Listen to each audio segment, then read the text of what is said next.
What's going on, YouTube? Welcome back to Hockey Stick Talk Nation with your host, me, Dan. And tonight's a special night. We're doing a baseball takeover.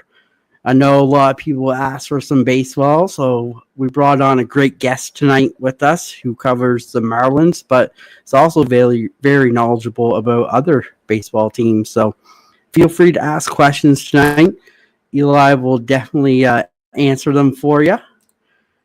Just put my name in front of the question so we know. But as we do always, we'll just start out. Quick shout out to everybody who's here. And remember, I have my guest link in the chat. Go over and check out his podcast and sub him up. Give him a like as well. It helps everybody grow. So appreciate it. So we'll start off saying hi to Matthew. What's going on, Matthew? We have Jason, CCB, coming in. We have John, the Autograph Fisherman. Scrolling down here. Just bear with me. Slow. We got a good crew in here tonight. Everyone loves the baseball talk. We got Barry in the house. He's an Astros fan, so don't hold that against him, okay? Mm-hmm. We got a lot of Blue Jays fans in here as well. We got Dewey Thacker in the house. We got Robert Pop Springs. We have Vince, a sport card ripping teacher who's a Cubs fan. So that's just terrible all in itself. But yeah, that's who we got in here so far tonight. We'll keep shouting you guys out the more we get some people in here. Scrolling down here. Yeah. So, thanks for coming to the show tonight, Eli. I appreciate it. Yeah, and I appreciate the invite. I appreciate that we're going to be talking about baseball instead of hockey, because I would not be a great person to have on to analyze much about any of the hockey teams, but I've watched your episodes in the past, and I've seen you really go deep on certain NHL teams. So I'm glad that you have the audience that you have, and I hope that keeps growing. And I hope people enjoy this diversion from hockey, at least for one night. Definitely, because we're getting close to spring training season, so this will be a good, fun episode. Get to know a little bit more about some new Marlins coming in and some other stuff going around the baseball there as well. Give a quick shout out to Ultimate Sportscards, Brandon, for coming in. Thanks for coming in, Brandon. So, as always, as we'll start the show off, we got to give a big shout out to our sponsor each show and every show. And that's Tsunami Sportscards. Thanks for coming in, three good nerds. Appreciate it. Set you up here. So yeah, Tsunami Sportscards. Go check him out on eBay, and he's on Whatnot now for sales as well. If you're looking for singles for baseball, football, hockey, UFC, anything like that, go check him out and use the code DMHockey88 for 25% off your first purchase. So definitely go check them out and tell them I sent you. Maybe you'll get a little bit more. Who knows? But we want to do a quick little shout out here to a good friend of mine. Everyone in the chat knows him. And that's Ultimate Sports Card Brandon. He is debuting a new show on Monday, January 27th, noon Eastern. So go check him out. It's going to be fun. Tell him I sent you. Give him a good thumbs up and subscribe to it. It's going to be a great show. New starting this Monday, so go check it out. And now we'll dive right in. So, Eli, I have the top 5 Marlins prospects, and I'm hoping you can tell us a little bit about each one of these guys. I know a little bit, but not a lot about each one, but I'm hoping you can expand my horizon on these guys a little bit. So we'll start off here with number 1, Thomas White. Yeah, not only number 1, but to me, number 1 by a pretty big margin, Thomas White. He has had such a quick takeoff from being drafted in 2023 by the Marlins. He wasn't actually their first round pick. He was their second round pick that year, but at this point has, in my opinion, and in most others, surpassed everybody else so far. He's coming off a really great season. Split between the low A level and the high A level. He's a left-handed pitcher that has that really classic starting pitching build. He's 6'5", and he's really filling out his frame pretty quickly. He's just a really complete pitcher. throws in the mid 90s with his fastball. He has an amazing slider that was probably his best pitch this past season, leading to a lot of strikeouts. He was so consistent while facing a lot older competition this past year. He's still, I think he just turned 20 after the season ended. He's most of the year at 19, pitching against guys 3 or 4 years older than him and putting up an ERA below 3, just throwing strikes more than people thought he would. He has the makings of just being a long-term solid starting pitcher in the big leagues, and it might not be that long until he gets there. It wouldn't be a shock to me if he's up by the very end of this upcoming season, at the very latest sometime in 2026. So for somebody that was drafted out of high school just a year and a half ago, who I think is now all that he's on the fast track to getting to the big leagues, it might not be that long until he's the next. One thing the Marlins have done pretty well is develop starting pitchers over the last few years, and I think he's just a shining example of the next in line following that tradition coming up real soon. Awesome. And what about Noble Mayer? So Noble Meyer, I should say, he was same draft class as Thomas, and they are pretty close friends. They've been kind of attached at the hip every step of the way. They've been pitching at the same levels. Both of them were selected to the All-Star Futures game last year. So he's the right-handed version of Thomas. He's also about 6'4", 6'5". He's somebody that has more room on his build to really fill out and get stronger. So to this point, one of the main differences is the fastball, where Noble's kind of sits in the low 90s miles per hour range. It's pretty average at this point. I think there's room for it to get a lot better, but to this point, a little low in that regard. And the other thing that popped up this past year is he had a lot of trouble throwing strikes. He had a very high walk rate. He was unhittable when he actually went at guys across both levels that he pitched at. It's just he was giving away too many free passes that led him to get knocked out of games a lot earlier than he should because of that. So he's somebody that's just a little bit more raw, where the potential I'd say is just as high as Thomas White's, if not a little bit higher. Like he's somebody that if everything comes together, he could be somebody that pitches near the top of a major league rotation in the near term future. But he needs to throw a lot more strikes than he did this past year. It just needs to be a little bit more composed on the mound. He's somebody where you could see things snowball on him. He makes one mistake and it turns into another one, and turns into another one, and all of a sudden he's out of the game. So that was too much of a trend this past year. For him, I think between the years, just having that approach where he can shake off mistakes a little better, then he might be somebody that's on a similar trajectory to Thomas White, and someone that realistically, maybe in 2026 at some point he reaches the big leagues, but overall a solid first round pick of the Marlins back in 2023.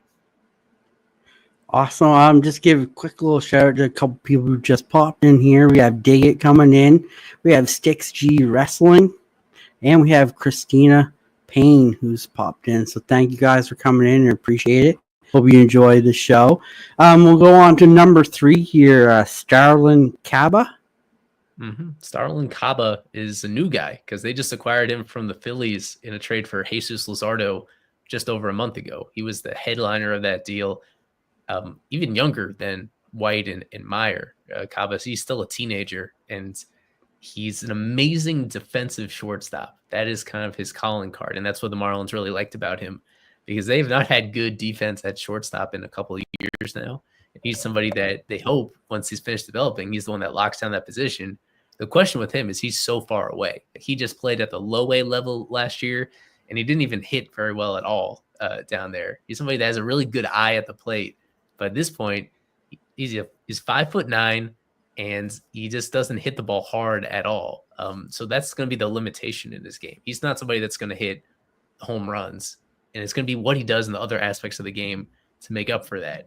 With his great defense, he stole 50 bases this past year, and he didn't even play a full season.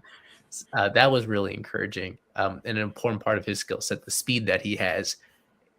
And he's somebody that's still a while away with the Marlins.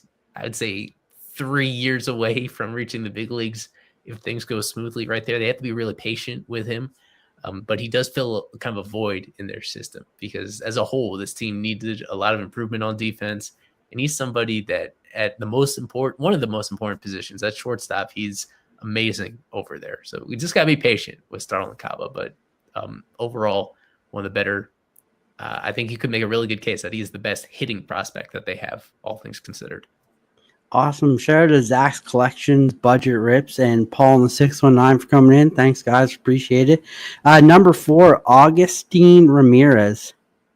Yeah, so he's a polar opposite of everything I just said with Starling Cabo, because Augustin Ramirez, he's in my opinion, he's just a future designated hitter. I don't think he has a position. He's been the catcher for the last few years.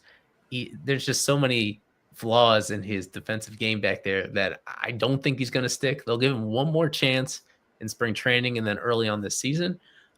But it's all about his bat. He is a really talented and consistent hitter. This past year, he was one of the only catchers in minor league baseball that had a 2020 season, at least 20 home runs and 20 stolen bases. And so it's rare to see that from a catcher. And that's why they're trying to have him stick back there, because he'd be so valuable if he's a great hitter and he's also a catcher. But even if he's just a DH long-term, he's somebody that could hit in the middle of this Marlins lineup for years to come. He's somebody that's really close to getting tested in the big leagues, because last year he started at AA. He spent more than half the season at AAA. And once he got traded to the Marlins, he continued to hit really well at the AAA level. He's so powerful, and he does a good job telling balls from strikes. So he's a really well-rounded hitter for this team that desperately needs it. They had terrible offense last year. Even if he doesn't make the team on opening day, he should be up during the first half of the season. As long as he avoids injury, he's that close to making it up. Again, the question is whether he can at least fake it at catcher. Can he play there at least part-time? Because if he does, then he could be one of the most valuable guys on this team. I should have mentioned off the top, they got him in the Jazz Chisholm Jr. trade from the Yankees. So that is an element here. Jazz was so popular among Marlins fans, and he had a couple good years among this team. His personality is something that took him to another level of recognition. So it's big shoes to fill. And fair or not, there's going to be some pressure on Augustine Ramirez to be just as impactful as a player. And he's got a shot to do it. But most of it's just going to come down to whether he can hit himself into being a star player. It's almost all about what he can do at the plate. Shout out to Aaron for coming in. Sportscards, thanks. So I'm not even going to try to pronounce the first name for the next guy, but De Los Santos. What can you tell us a little bit about him? It's pronounced Davison De Los Santos. It's a unique name for sure. I don't think there's ever been a big leaguer named Davison before. Yeah, I was going to call him Division, but good thing you said it. Yeah. Similar to Ramirez, they got him in a trade deadline deal over the summer last year. They got him from the Diamondbacks. The main thing to know is he led the minors, all levels of minor league baseball, in home runs last year. 40 home run season for Davison De Los Santos.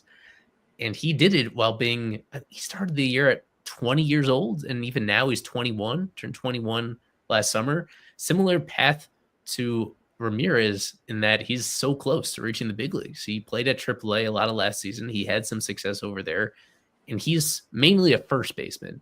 He has the ability, if you absolutely need him to play third base.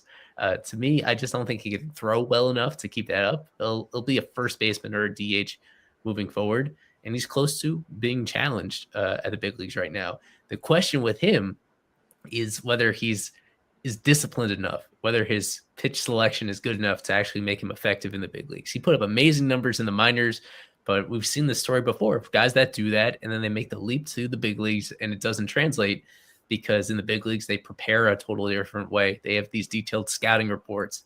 They know your flaws and they take advantage of them in a way that minor league pitchers don't. With him, he's just so confident in himself and so aggressive that he chases a lot of pitches out of the strike zone. And the question is whether he might have strikeout issues if he continues to do that. That's the big adjustment that's going to come in his game. I think one way or another, he is going to make his debut this upcoming year, and they'll give him a long opportunity to prove himself. That's kind of a difference between him and Ramirez. That's why I would agree with these rankings and having Ramirez a little bit higher, because Ramirez knows the strike zone really well, and he makes good decisions there. With De Los Santos, even though he put up incredible numbers in the minors, I don't know if that's going to translate until he becomes just more patient at the plate, target pitches that are actually in the zone, and that way it gives you a chance to show off the power that he has. He has amazing power to all fields, And he's a lot of fun to watch. Is there one rookie on here that I don't have on that we should be looking out for? That's a good question. I would mention Robbie Snelling on here among the ones that you don't have. He is another guy that they just acquired in a trade in the summer last year when they traded big leaguers to the Padres. They got 4 prospects in return. Robbie Snelling was the best one. He had an amazing year with the Padres minor league system in 2023, but then he was struggling the first half of 2024. That's the only reason why he was available. The Marlins are feeling really good about that trade because as soon as he came over, everything clicked again. He looked very similar to the guy he was the year before. He did it as just 20 years old at this point, so still really young himself, and he's already gotten a taste of the AAA level at the very end of last year. He's a left-handed pitcher that has really good command of his stuff, but he also misses bats as well. He also has good strikeout potential with his slider and with his fast when he commands his fastball in the right places. It's kind of tricky to hit. He looks like another long-term starting pitching possibility for this team. He's not that far behind somebody like Noble Meyer, in my opinion. I kind of have them neck and neck as prospects. So Snelling is somebody that should be in big league spring training. Even if he doesn't make the team initially, I think he'll be up before the end of the year. So that looks like of all the Marlins have made a ton of trades over the last year. It's hard to keep track of them. And some of them haven't aged well, but I would say that one might be among their best. Getting him and 3 other prospects from the Padres at the trade deadline, I think that will start paying off as soon as next year, mainly because of Robbie Snelling.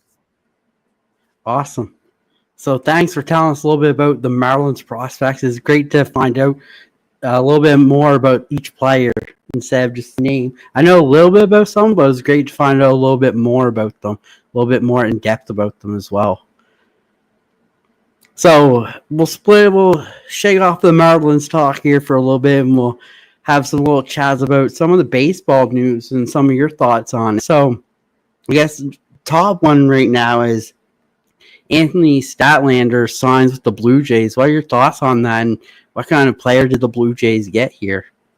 Yeah, Anthony Santander, who had spent his whole career with Baltimore up until now, and the Blue Jays finally get somebody. They've been trying so much this offseason to get impact players in free agency, coming up just short in a few guys, and they finally get Santander. It's a 5-year deal, and to me, I think it's fine for both sides. He was somebody that he's coming off maybe the best year of his career. He had 40-something home runs with Baltimore this past year, but it looks like he's somebody that is a very solid player, but I think at his very best, he's an all-star, but not a consistent one because of some limitations on defense. Somebody that doesn't really draw very many walks. So much of his impact comes down to hitting home runs, and that stuff can come and go a little bit. So I was worried that he was going to get way overpaid by some team, over $100 million. As it turns out, he gets about 90 from the Blue Jays. And a lot of that is deferred into the future too, where they can wait a few years before actually paying it out to him. So I think it's fair for both sides. He makes their lineup a lot better. I love it when guys stick around with one team. I know he was really well liked in Baltimore. It would have been cool if he spent all of his peak years with the team that he made the majors with. But if they didn't make the right offer to keep him around, then it means one of their division rivals take advantage of it. So yeah, a really solid deal all the way around. I would just tell Blue Jays fans not to expect him to put up the year he had in 2024 every year. I think he settles in as more of a 30 home run hitter than a 40 home run hitter the next few years. And then we got the Hall of Fame includes Ichiro, CC Sabathia, and Billy Wagner. And I'd love to know who's that one person that didn't vote for Ichiro, but we'll never know that. But what do you think of this Hall of Fame class going in? I think they got it right, the voters. Not all of them, but 99.7% of them got it right in Ichiro's case. And I think for all 3 of them, they were deserving. So Ichiro, actually, I don't know if everybody knows, he did play for the Marlins for 3 years towards the end of his career. Even though his best years were in Seattle, he stopped by the Marlins as well. And yeah, he is just an icon. He's somebody that his work ethic became legendary. Even now, he looks like he could still play. He's in his 50s right now. He did an amazing job just staying in shape for somebody that was it's a fun contrast between these guys because Ichiro, I think he's about 5'10", 5'11", and really skinny too. Like you wouldn't know he's a professional baseball player at all from looking at him, and yet he was just one of the best hitters we've ever seen. And for him to do it right at the start, it's just a fascinating story because he played professionally in Japan for so many years. He didn't come over to the U.S. until he was 27 years old. That makes him it's so unusual for guys to make the Hall of Fame when the only thing that count towards the Baseball Hall of Fame in the U.S. are what you did in the major leagues, in Major League Baseball. And for him to come over after having such a long career in Japan and then to do basically the same thing in the U.S., I don't know if we'll ever see that again. There have been some really successful players come over from Japan. Well, I guess you could say Shohei Ohtani has now had that kind of same sort of success where he's on a Hall of Fame track as well.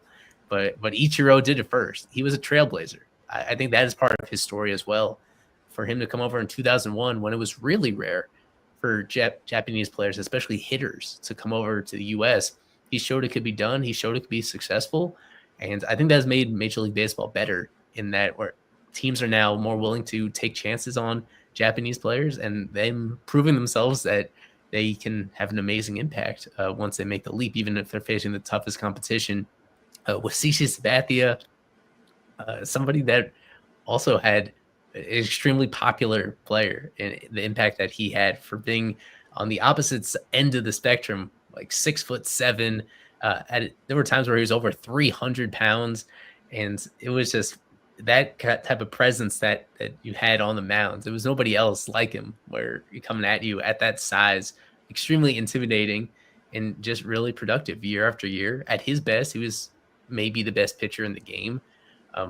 Split pretty evenly between Cleveland and the Yankees. And then in the middle, he had this run with the Milwaukee Brewers where he basically carried them to the playoffs one year, even though he knew he wasn't going to be staying there long term. That was a great classic example of the impact that just one guy can have on a team when they are truly locked in and competing. Then with Billy Wagner, he had a different path where both those guys, that was their first year of eligibility and they get in right away.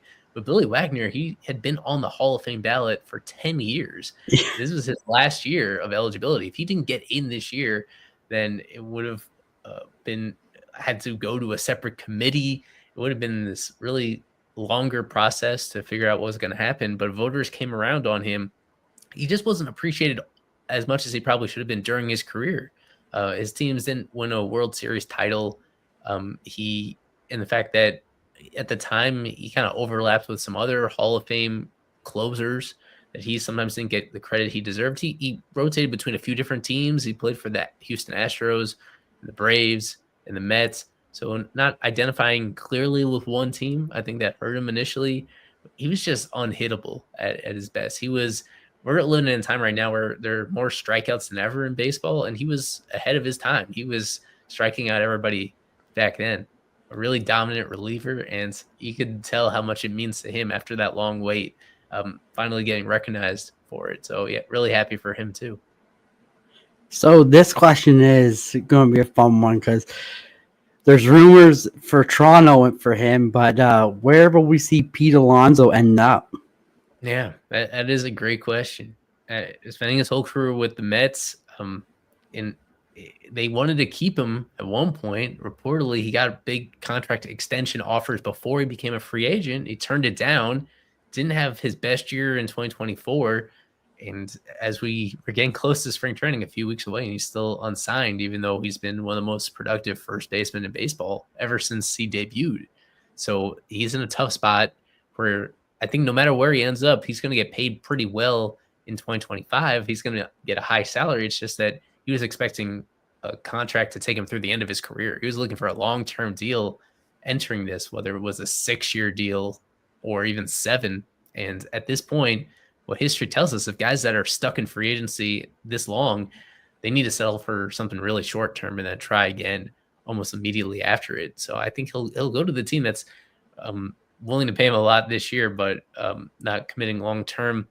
I think some way he winds up back with the Mets on a short term deal, like a 2-year contract, maybe $50 million over those 2 years, which is It's going to hurt because the Mets themselves offered him a lot more money before, but I think they're going to squeeze him in. More so than the Blue Jays, the Mets are really going for a World Series right now. I don't even know. I don't know if I'd recommend him for for most other teams, honestly. Just because he has his limitations in his game. He might be a little bit past his absolute peak of his powers at this point, but he still has that big reputation that will get him a lot of money on a per year basis. So I would lean towards the Mets. I wouldn't be shocked if the Blue Jays get him as well.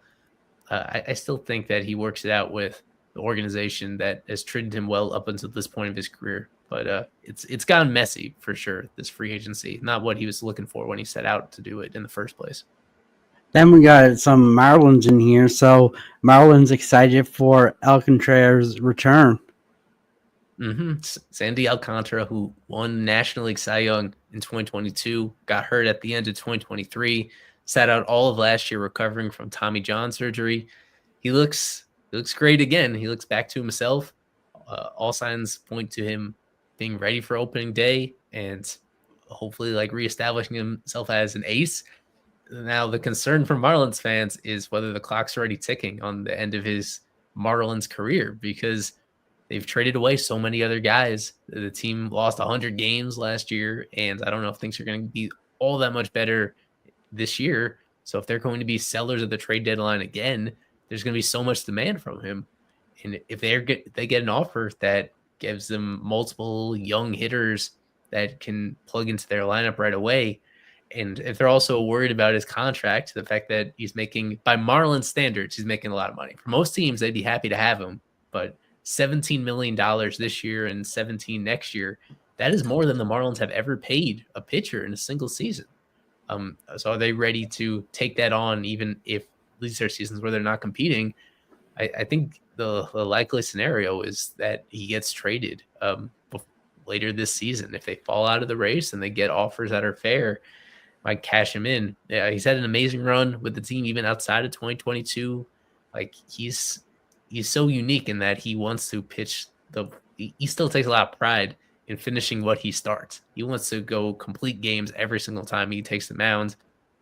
So that in itself has made him one of the best pitchers they've ever had in their franchise history. Even now, even if he's still in his 20s, and I think he's already established himself as one of the better guys they've ever brought forth and had around for a while. But excited to see him back.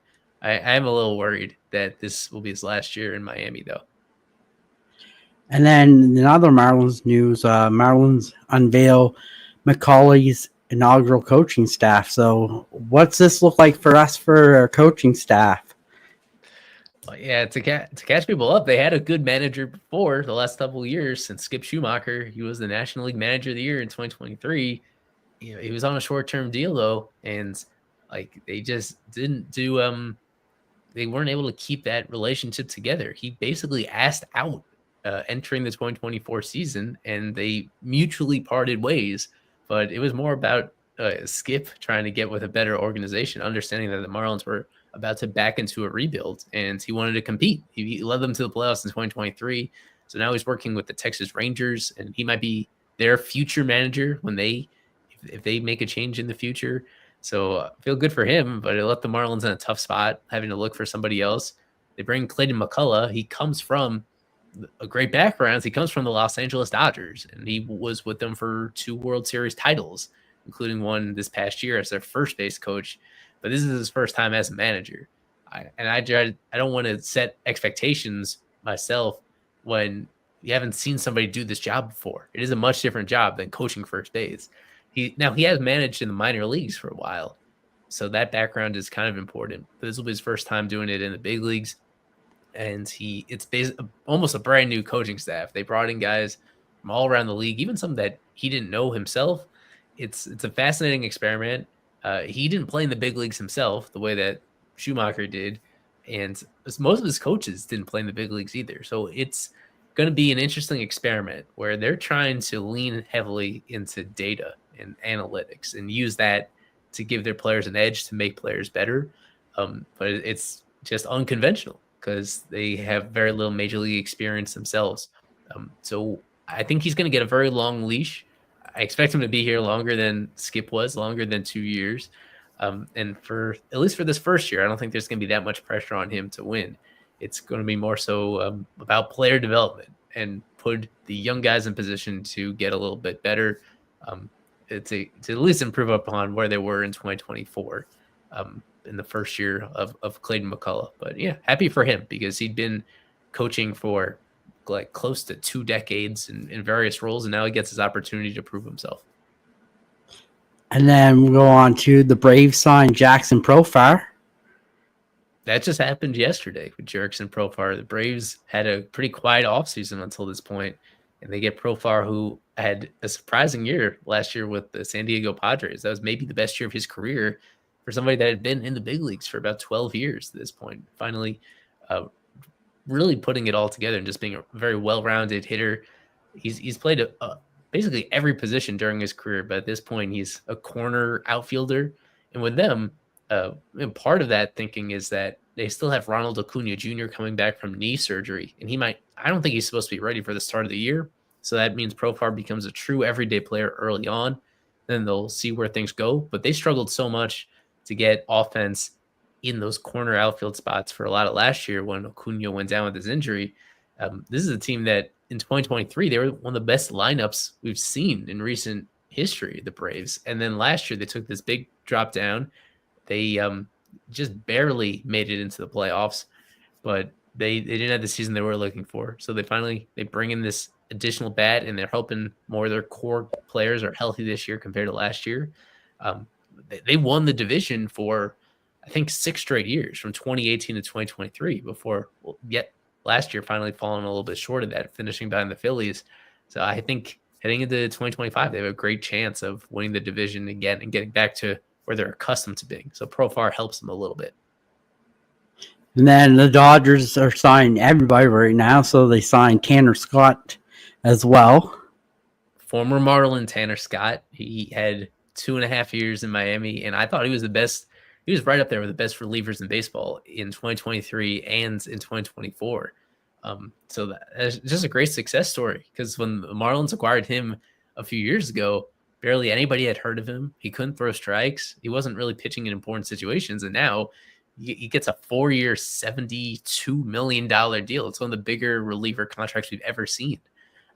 So that it's just a great story of somebody that made a few adjustments so that he could throw strikes more consistently and just made him such a complete pitcher where he gets in good counts and he's able to put guys away. There were extended stretches last year where he was close to perfect over the course of a full month or so. So he's taken his career to another level. The Dodgers have an embarrassment at riches, though. I think he'll be used a lot as their closer, but they have so many other guys that are also capable of closing as well. So there might be somewhat of a committee there going on. I think he'll be really successful moving forward. But I also get nervous about committing that kind of money to a single reliever. Like the history tells you, those guys, they can't really keep it up every single year. If they do, then they turn into like Billy Wagner and they go into the Hall of Fame. I don't think Tanner Scott is quite on that level of consistency, but there are some similarities when he's on top of his game. He has an amazing fastball. He's got an amazing slider, and those pitches work really well together. So the Dodgers are, understandably, if you're not a Dodgers fan, you're a Dodgers hater because you fear that they're going to go back to back, and they have a great chance of being the first major league team to win back-to-back World Series in a long time. It has not happened in about 25 years, but on paper, the Dodgers look even better than they were last season.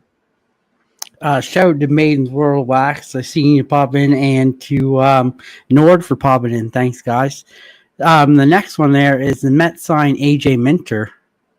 Yeah, another really good reliever who he's been less reliable in terms of staying healthy compared to Tanner Scott. So that's why he gets a 2-year deal, about $22 million, and that helps the Mets. So he kind of plugs a hole that I don't think they had a left-handed reliever anywhere close to his level last year, and he certainly takes that up a notch a little bit. So they end up getting him from the Braves. He had spent his previous career with the Braves. He was part of their World Series winning team a few years ago, so he has that experience as well. a pretty solid pickup for the Mets, where they made their biggest splash, of course, a couple of months ago, getting Juan Soto. But this might be one of their finishing touches. So we'll see whether or not they actually work out that deal with Pete Alonso. If it doesn't, then this might be their last big move before spring training gets started. Then our last one here, I'm not even going to try to pronounce this because I will mess this up so bad. You give me a Russian name and I can pronounce it for hockey, but no, I'm the national sign. This guy. Yeah, I can tell you a ton about this guy because this one kind of came out of nowhere earlier today. I was signing with the Nats on a 2-year deal. As somebody that I hadn't done a ton of research with, and it's a smaller deal. I think it's only 2 years, $3.5 million total. Where I don't think there's huge expectations on Ogasawara. I don't know about his first name. I assume the last name is Ogasawara. But somebody that had spent a long time in Japan. We started off this segment mentioning about Ichiro and kind of him being some of a trailblazer and getting Japanese players to be taken more seriously by big league teams. In this case, I don't know. It's kind of a flyer, taking a flyer on a guy that has great experience in Japan, but might not have the kind of velocity that he needs in order to get enough strikeouts in the big leagues. Just might be a little bit too hittable, but it's a small risk for the Nationals to take. This is a team that took a decent step forward last year, and it wouldn't be a shock if they're like in the playoff mix if everything comes together with this team. So he's somebody that's going to be contending for making starts at the bottom of their rotation, I think. But yeah, to this point, we'll have to learn a little bit more seeing him on the mound because this one, among all the really high-profile guys that have come out of Japan, this is in a separate category of somebody that at the last moment they were able to, they're taking a risk on a guy that hasn't pitched in the U.S. before. Definitely. Next slide here is we just want to give a community shout out to some of the people that watch the show and who are new. Give a shout out to Paul in the 619. Go check him out on Tuesday nights. Paul and Friends at 5 p.m. Pacific and p.m. Eastern time. And then we have Fish on First, which is Eli's podcast there. So go check him out. His links in the description and in the channel or on the chat as well. So you can just click it and go over and sub him up. We have Zach's Collections, Jank Pack Thursdays. Always a great time over there and everything he does. So go check him out. We have Singularity Digital Art. Go check him out. That's a great channel over there as well. If you like AI stuff, go check that out. Great over there, lives as well. And then we have Sportscards and Things, my buddy Aaron, who's on after us on Friday nights. So go check him out as well. So just want to give a quick little community shout out there to everyone. Appreciate it. So now we get on to everyone's favorite part. Maybe not your favorite part, but everyone else. And that's the guest spotlight. So Eli, why don't you tell us a little bit how you got started and all that great stuff? Sure. Well, I guess you can date it back to I'm from New York originally and went down to Miami for college at the University of Miami studying broadcasting and journalism. And while I was down there, I got to see the Marlins firsthand in a way that I hadn't before, right? It kind of overlaps with when they opened their new stadium, which used to be called Marlins Park and now Lone Depot Park. It was actually right after graduating that one of my part-time jobs was called a data caster with MLB.com, where they needed, if you have the MLB app or something like that and you follow the games on game day, like you can see pitch by pitch what's going on. And there's actually people on the other side that are inputting that. It doesn't happen automatically. There needs to be a person on the other end that's filling that stuff out and telling people that are just watching on their app what's going on. And so I was that person it was just one season back then, but it was an excuse to get to the ballpark for a lot of their home games back then. And that I just became a fan kind of that way of the team that hadn't really followed all that closely until then, but just being around in that area and a team that has such a unique history, right? Because they won 2 World Series not that long ago. They won one in 97 and one in 2003. but almost every other year has been painful. They've only made the playoffs 4 total times in their whole history.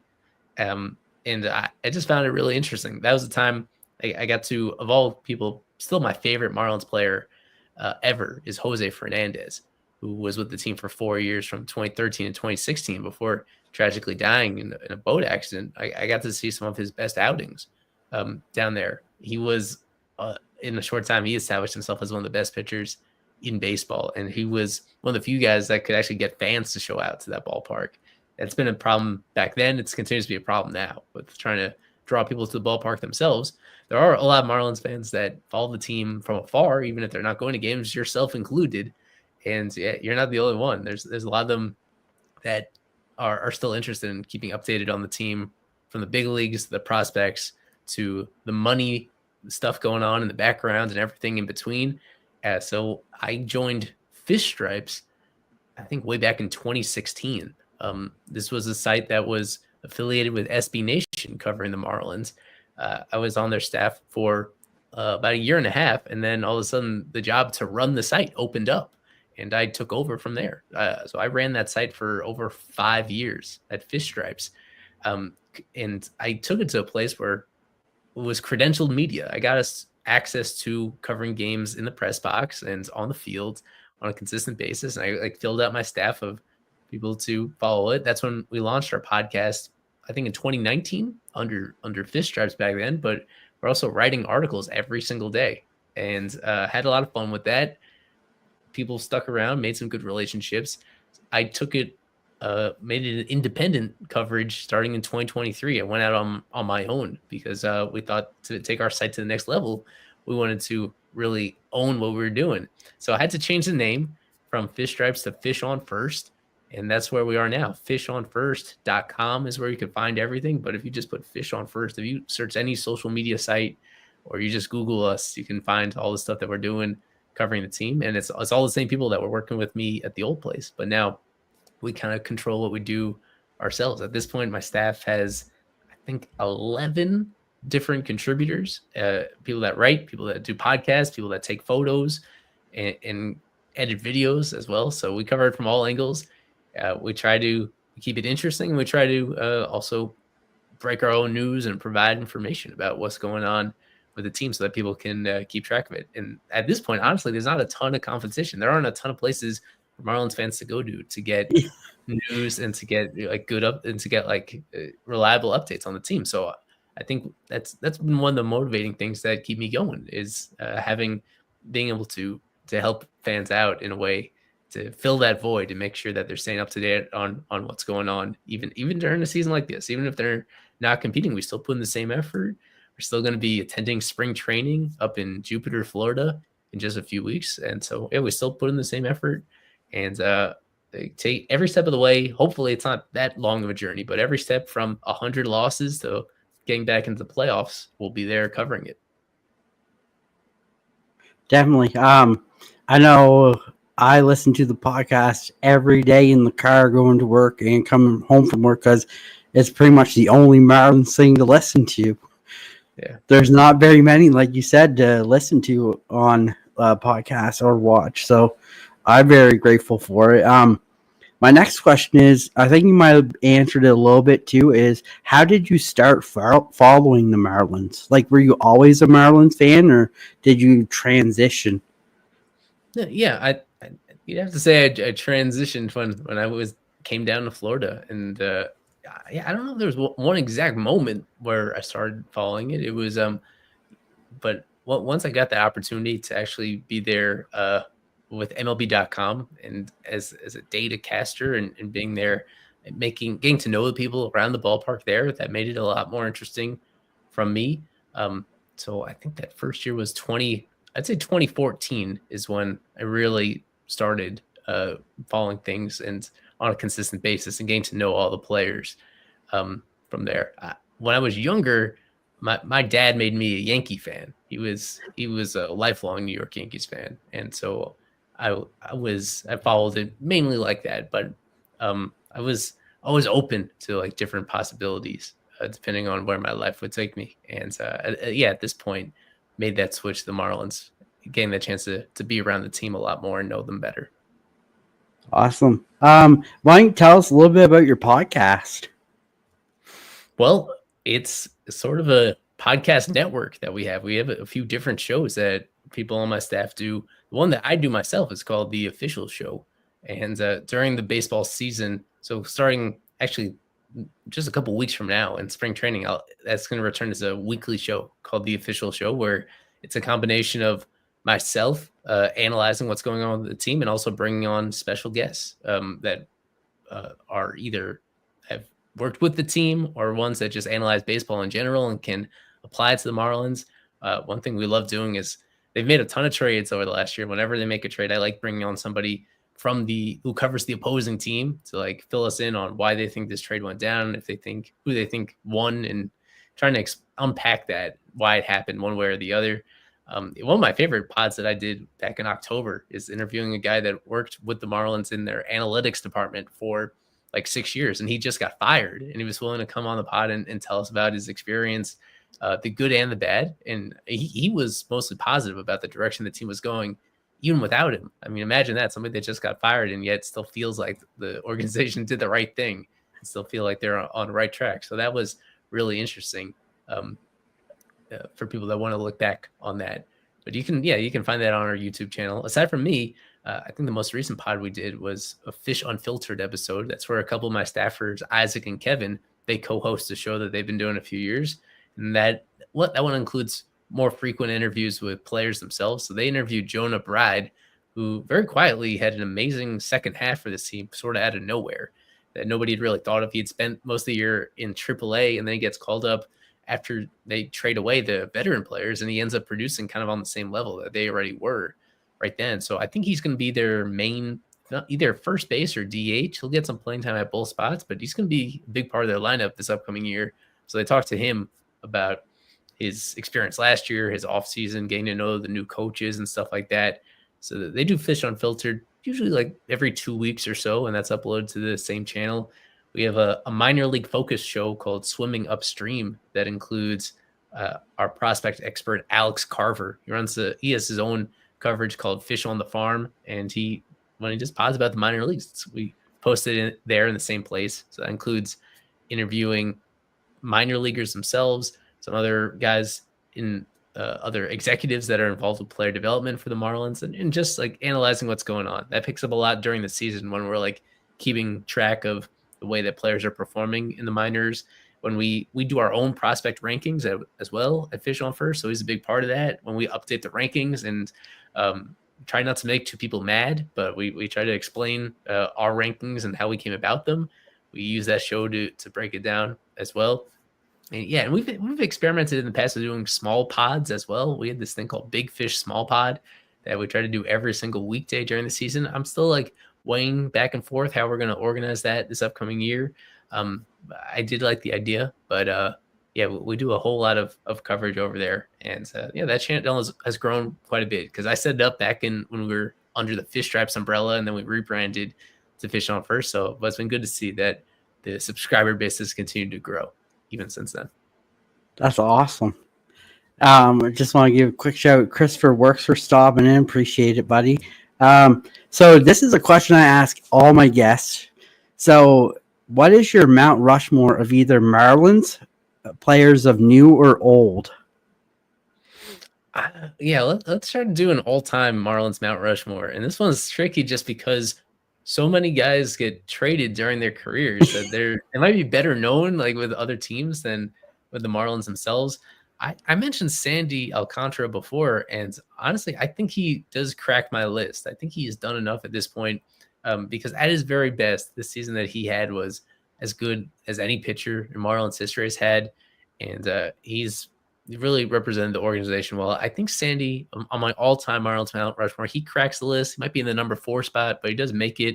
And then the obvious one, I think has to be on anybody's Marlins Mount Rushmore, is Giancarlo Stanton. He won his MVP back in 2017 and then got traded to the Yankees. But before that, he had 8 seasons with Miami, and when he was healthy, he was one of the best power hitters ever. I mean, he set a ton of franchise records in 2017 alone, 59 home runs that year. And he had several others with the Marlins where he hit 30. He's our all-time career leader in home runs by a mile over everybody else.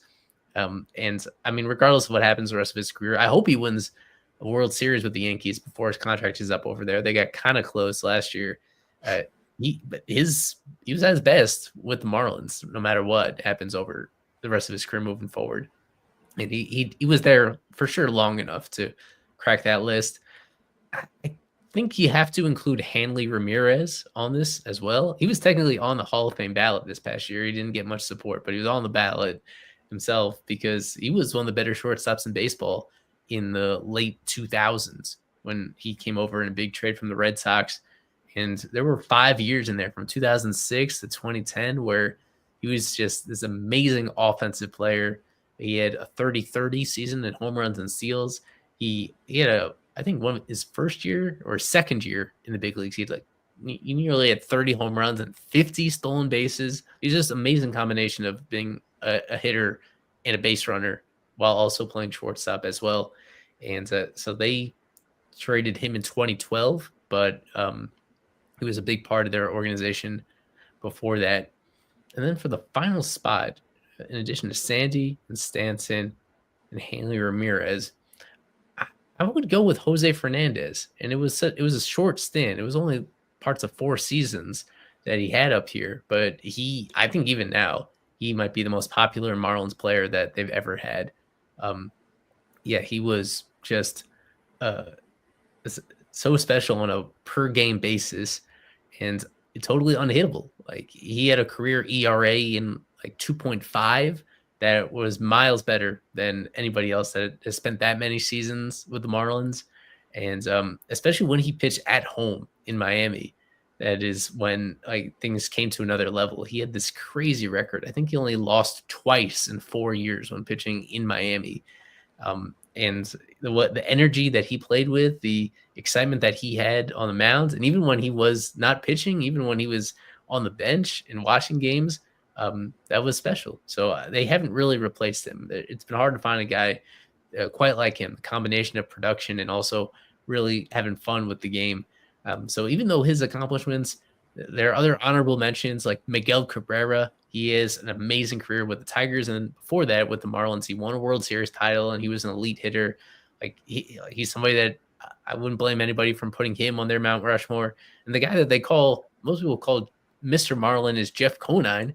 Jeff Conine was part of their 2 World Series teams. He's been 8 total seasons with the Marlins. He had a great run as well. Not necessarily a superstar player, but somebody that was a really consistent hitter. Yeah, there are a lot of options. Even Gary Sheffield. People forget that Gary Sheffield was a Marlin from 1993 to 98. He won a World Series title. He was one of the most feared hitters in baseball when he was around. It's tough to come up with 4 with this team. But at the same time, almost all these guys, they end up spending a lot of their career with other teams. Unfortunately, is the way it goes. So I think I think most Marlins fans would agree that they just wish that this team would be not just signing these guys long-term, but actually keeping them, because we've seen sometimes where they sign a guy to a long-term deal and they end up trading them anyway. But it would make a big difference if some of these legends actually stuck around for the primes of their careers instead of bringing them to other teams. So probably the hardest question I have for you tonight is, what should we expect this year out of the Marlins? Oh boy. Yeah. I think the short story is it might look similar to this past year. We just put up an article on this on our site this morning about how they could get off to another very slow start. It's a tough schedule right away. They play in this division. It's right up there with the toughest divisions in baseball, the National League East, between the Braves and the Mets and the Phillies. And now the Nationals even trying to improve. I think at the very least, what you can expect is a last place finish in the division. It's going to be so unlikely that they finish ahead of any of those teams because of how deep those organizations are, how much money they put in investing right now. Whereas the Marlins right now, they're set up to have the lowest payroll in baseball. And so it's hard to win that way unless you have really great prospects breaking through. And we talked about some of the top prospects before, but a couple of them aren't going to be ready for the big leagues yet. And those that are, they maybe will come up during the middle of the season instead of the beginning. That might be too late. They might get off to too slow of a start where they already look into being selling off the few veterans they have remaining at that point if they're out of the race. It's such a young roster. Talk about Sandy. He's still 29 years old, and he's one of the oldest players on the team at 29. Almost everybody else are guys that have parts of a season of big league experience, but are a little bit unproven. So this is a team that's going to go as far as their young players can take them. And they had some positive signs at the end of last year. I would say Xavier Edwards was the most exciting story that they had on the hitting side. He emerged as their everyday shortstop, and he is an amazing base stealer and also somebody that hit in the 320s for almost half a season. That's really hard to do. So it'll be a question about how guys like him take a step forward. Is he somebody that's going to contend for a batting title this year? If that comes into play, that'll be a big thing. I think they'll be better as a fielding team than last year. One thing that really held them back early on is they were just terrible defense, and so many errors, so many close games that they screwed up because of that. And I think they'll be better in that aspect this year. But I think the question is, and it's ironic because their pitching staff used to be the strength of this team, their starting rotation. And now this offseason, they've traded Jesus Luzardo. They lost one of their other solid starters, Braxton Garrett. They lost him to an elbow injury that's going to cost them this entire year. So I don't know where their starting pitching is going to come from unless they surprise us at the last minute and make some free agent signings. I think that's what's going to hold them back. Last year, it was an issue. They had severe injury issues across their rotation. But now, even if the guys they have right now are healthy, I don't know if they have enough depth to get through a season and be all that successful. But by the middle of the year, probably the biggest thing to look forward to is Yuri Perez coming back from his Tommy John surgery. He missed all of last year. He suffered that injury in spring training last year. He was on his way to being one of the most exciting young pitchers in baseball. The world got familiar with Paul Skeens this past year, and Yuri Perez is somebody that's could be close to that level. He really can. He's that much of a special talent. This 6'8" pitcher with great control and a deep pitch mix. He has the makings of being the ace of this team. If they do end up trading Sandy Alcantara, then Yuri can fill those shoes. He's one of those few guys that has the talent to do so. That's what I'm looking forward to, is him coming back from injuries, more of the prospects trying to establish themselves. But yeah, they are in danger of having a pretty similar record this upcoming year. And I think the focus on trying to get back to the playoffs, that's probably going to start in 2026, but not this year. So next question for you is, do you have any other hobbies? Do I have any other hobby? I'm a big sports fan in general. Even when I'm not watching baseball, even at times like this, I watch a lot of basketball and a lot of football, and I'm pretty passionate about that. I occasionally play pickup basketball, but I'm not very good at it. I can do some things well, except for shooting, which is kind of important. Shooting is pretty important, but I'm better at the other things aside from that. Outside of sports, there's not a ton. I am a good cook. I like cooking a whole lot of different types of things. I have a sweet tooth, so I love baking things, any sorts of cakes or brownies. It's to fuel my appetite from that. I enjoy making that stuff myself. But yeah, just in general, I cook most of my meals, and I have a lot of fun with that. So I was taught well from my family about how to do that, and that's a good way to pass the time, and disconnect from some stuff, is to make meals yourselves. And I've gotten pretty good at that at this point. That's good. So question that I've seen in the chat: who is your favorite MLB player? Wow, there's a lot of good choices. We're in somewhat of a golden age of having really dynamic and exciting players to choose from. I'll still, even though I'm not like a Yankee fan anymore, I'd still lean towards Aaron Judge. To have the career that he's had at the size that he's had, it's been so special. He's a guy that people thought was just this freak of nature that wasn't going to be able to actually hit the ball because of being so large. And for him to, whenever he's healthy, for now an extended stretch, for going back for 8 years now, whenever he's been healthy, he's been an elite hitter in baseball. And then last year for him to do it while playing a lot of center field at that size that really nobody has ever done before, I'm still in awe of that.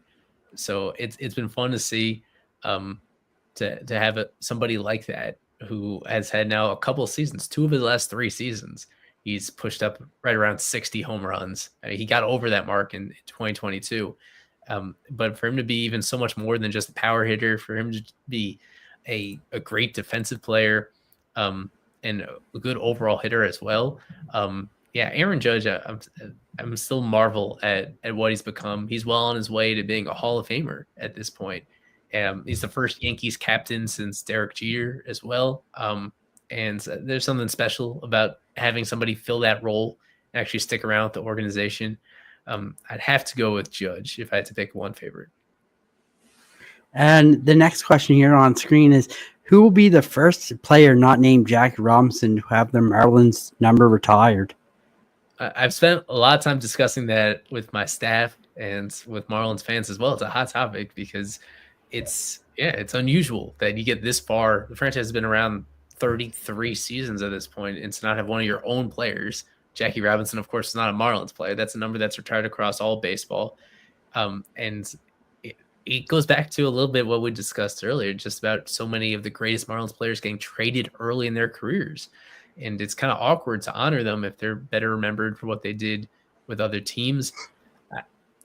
I have thought about, I think there's a case you can make for Miguel Cabrera, even though he's better known as a Tiger. Like, he was so consistently great with the Marlins. He was a big piece of that World Series team. And when he ever came back as a player to Miami, there was this really warm ovation for him. So he just retired from baseball after the 2023 season. So he's somebody that's around. Usually you wait until the guys actually finish their playing career before doing it. And now that he has, I wonder if that's a possibility. If they'll wait a little longer, then the next candidate might be Stanton, where it talks about him like his Marlins career was as good as anybody's overall during the regular season. And it's a little awkward because they traded him coming off his MVP year. But I think once the dust settles at the end of his career, he'll have fond memories for this team. So he wore number 27 when he was with the Marlins. And I think that is one that they'll strongly look into it. And then the other case is, it's tricky with Jeff Conine because he is Mr. Marlin and he's working with the organization himself. He's better known as a Marlin than any other team that he played with. The thing is, he wore 2 different numbers during his Marlins career. And for some of the years he was number 18, for some of the years he was number 19. I think number 19 would be the one they would retire. Like, that was more of a nickname for him in his career. If they chose to go one way or the other, it would be easier with him if he had just had one number for all those seasons, but he had to either make that change in those separate stints. So that's the complication there. And going back to Jose Fernandez, there was a reason to believe that he would be the first because of that special place that he held in the team's history. And his is, you could say it's unofficially retired because no Marlin has worn his number 16 since then. But I think just the complications around that situation, where he was kind of at fault for not just his own death, but a couple of his friends that were with him that night, for like legal reasons. It's felt weird to celebrate that.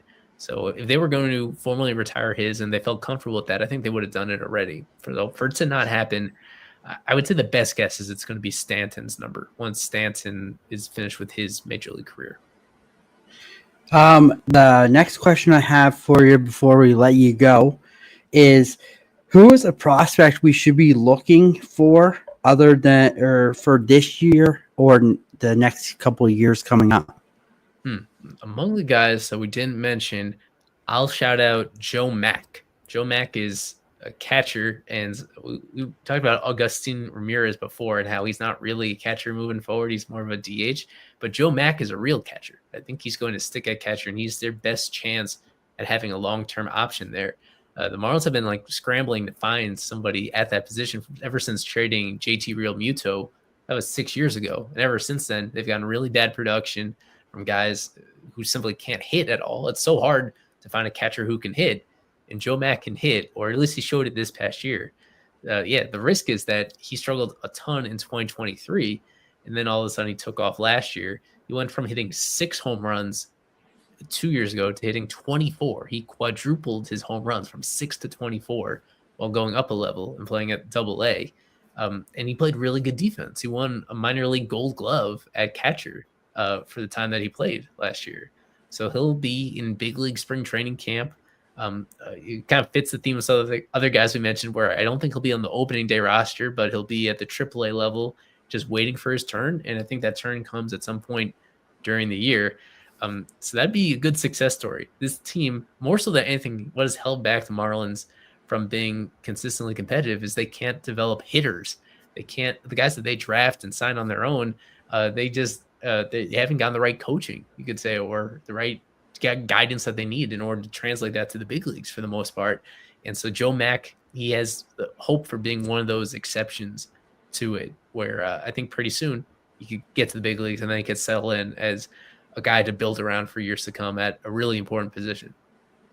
Awesome. Well, Eli, I thank you for your time tonight. It's been a pleasure, especially with all the Marlins talk and baseball talk. It's been a blast having you on. I don't know if you've watched some of the shows, but it's a custom on this show that the guest gets to close the show out as if they would be closing out their own podcast or own video. Mm-hmm. All right. Well, I'll just say thanks for tuning in to myself, and a reminder, just fish on first. You could search that wherever you get your content and you'll find what we're doing covering the Marlins themselves. Thanks to Dan for the invite. This has been a few months in the making, and I think we delivered a good show for you guys. So thanks for all the engagement in the chat as well. From Eli and Dan, have a great night and go fish. Go fish. And just so you guys know, we have Paul and the 619 on next Friday. So go check us out. And until then, this is Dan, this is Eli, and thank you all for watching, and we'll see you next Friday.